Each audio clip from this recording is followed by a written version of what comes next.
ጎረምሳው ሄሎ አባዬ እንዴት ነህ? በቃ ጎረምስክ አይደል? አባት የሚለውን ነገር መስማት አቆምካ? አባዬ ደጋግሜ ነገርኩህ እኮ እኔ እዚህ ሀገር መቆየት አልፈልግም።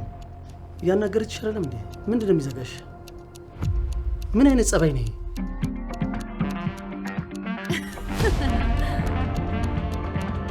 ሄሎ ብራዘር። ሰውዬ በዚህ ሰዓት ደግሞ ምን ፈለግ? እኔ ምልክ በሊቢያ በኩል ለመውጣት ስንት ጊዜ ነው የምፈጅብህ? ምን ሆነሃል?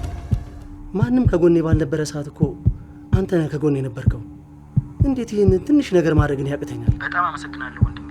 አደራ እንግዲህ ልጁ ትንሽ ጸባይ ወደዚህ ያዘን ብሏልና ትንሽ ያስቸግራል። ያው አንተ ሰፈር ቤት ፈልገህ እንግዲህ እንድትከታተለው ነው ወንድሜ። ለምን እኔ ጋር አይሆንም? እንደውም እንደዛ ይሻላል። ምን በድዬሽ ነው? ቆይ እንዴት ጨከንሽብኝ? እንዴት ጥለሽኝሽ? አንድ ቀን እንኳን እኮ እናት ፍቅር አይቻላል።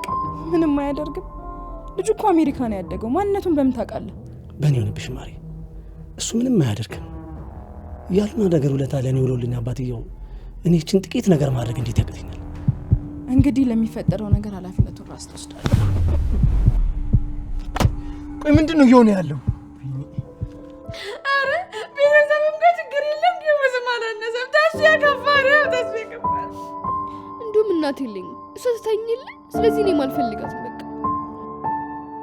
አረ ተይ አለሜቴ፣ እንደው የሆነችውን ማወቅ አይሻልም ወይ?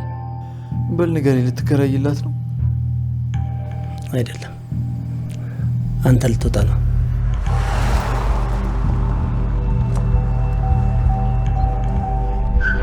እኔ ሰው እርዳታ ያስፈልገኝም። በል ውጣልኝ።